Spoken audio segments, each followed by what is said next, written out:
Good afternoon, everybody. My name is Michelle Gray, and it's my pleasure to introduce our speaker today, MitchF. He is a sophomore, and he is a wildlife conservation major. And today he will be presenting Conservation and Society, which is all about conservation education. And this is important for some of you because you're majoring in the topic, but for those of us who aren't, it's also an important subject to learn if we ever want to go and take care of wildlife someday. And Mitch is more than qualified for this because he has 2 years of experience in hunting and fishing, and he's also been presenting to us this semester about hunting techniques and for the care of wildlife. Something interesting about Mitch is he was a law enforcement officer in the United States Coast Guard before he came to Virginia Tech. So without further ado, here is MitchF. Thanks, guys. Thank you, Michelle. As you said, my name is Mitch, and today I'll be presenting on Conservation and Society. To give you a little bit more background about myself, it's actually 20 years of hunting and fishing. I started hunting and fishing when I was 4 years old. So this is a big part of my life. It's something I've been doing for a long time. It's very important to me. So before we get started, first things we're going to do is go ahead and kind of define these two topics. So conservation is the act of conserving a specific object. So in our realm, we're looking at wildlife, habitat, ecosystems, essentially everything that allows wildlife to wildlife. And then this one, you guys are going to really like this.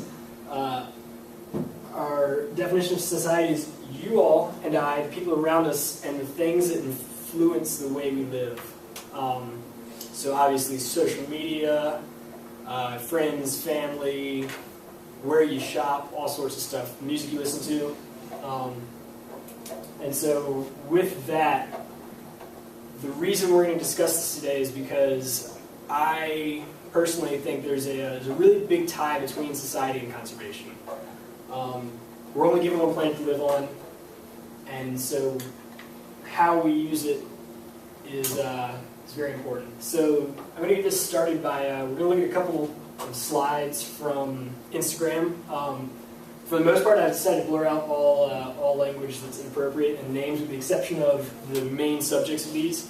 So in these two slides is Taylor Drury. Taylor Drury is a very well-known figure in the outdoor world. Her entire family are very big advocates of conservation, very big hunters. They put a lot of money back into the system. And so she is somebody that catches a lot of abuse on social media.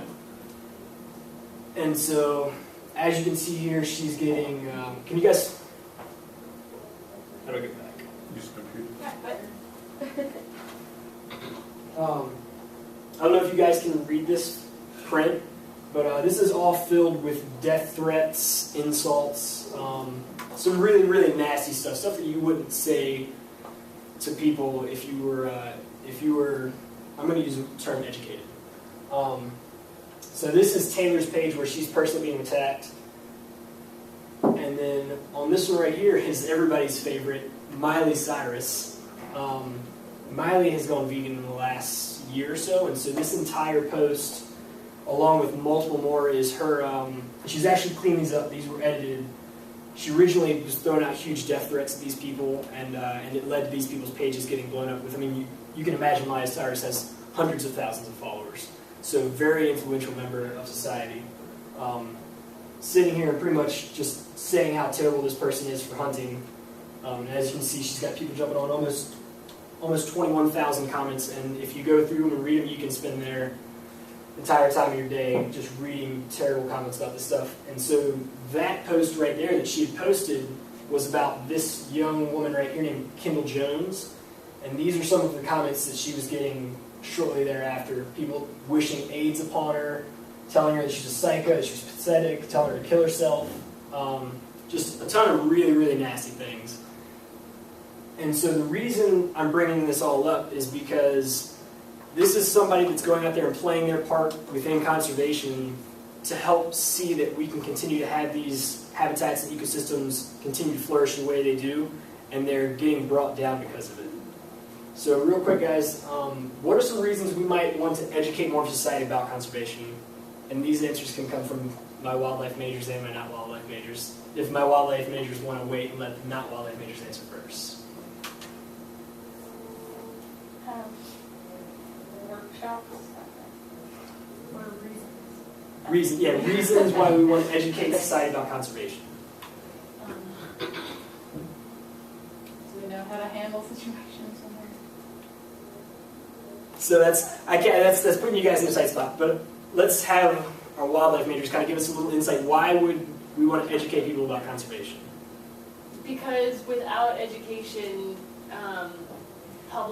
most of the public, they don't understand the way that people, like for management purposes, you have to kill a certain number to maintain a healthy level, and if you don't maintain a healthy level, it either goes way down or way up, and both sides are dramatically affecting the ecosystem. Exactly.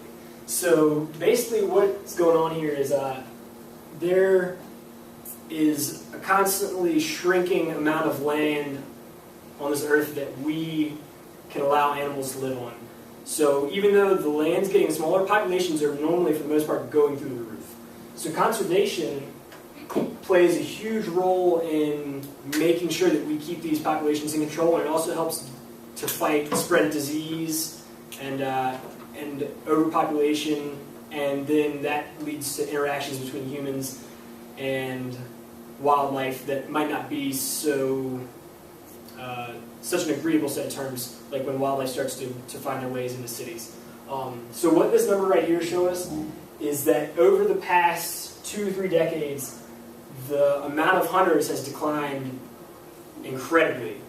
And hunters are pretty much your biggest conveyors of conservation. So from 1982 to 2010, we went from 16 million to 14 million hunters. So that's 2 million less hunters. So if you, for instance, just say, on average, Garrett hunts and kills 3 deer a year, so you take 2 million more of Garrett, that's a lot of deer that aren't getting killed. And that goes for all forms of hunting, not just deer, obviously. And the reason this is a really big deal is, as I was saying, hunters are a big part of conservation. So this is kind of some of our impacts from conservation. Over $57 million go into wildlife research projects to ensure that we keep habitat collected, we keep plenty of land for these animals, keep these animals in good shape and conditions, good population sizes, and we make sure that places like this are going to keep being available. We put almost $25 billion in revenue in 2006 alone, so obviously those numbers have most likely grown. Unfortunately, without current research, we don't really know exactly where those are at. But it's also supporting over 600,000 jobs a year. So that's really, really awesome. And so to really tie all these things together is we're losing hunters. Hunters play a really big part in conservation. So when you've got people constantly getting berated on Instagram, social media, you've got really big figures out there calling for people to, abuse these people. We're losing a vital tool in ensuring that conservation continues and that we're going to be able to have this stuff. If it wasn't for hunters and all this stuff continues to happen, we keep losing more hunters. We're eventually going to get to the point where these big pieces of land, these beautiful monuments that we have throughout our country, they're not going to have anybody taking care of them anymore, because if no one's hunting them, no one's partaking in conservation, what's going to stop us from developing them, turning them into mini malls and shopping centers and all sorts of crazy stuff like that. So that's pretty much everything, guys. Really the main point I want to send across here is just that it's really important for us to make sure that we continue to educate the public so that, one, the people that are coming up through hunting and coming up and taking over our spots have the knowledge accessible to them so that they can fight off, or not necessarily fight off, but educate the people that are telling them what they're doing is wrong so that they realize, hey, we're playing a vital role. And then also it's important that we as possible future people in this industry have the knowledge to teach the antis, like, hey, look, if you make us stop doing what we're doing, we're going to not be able to do as much good as we have been. Are there any questions?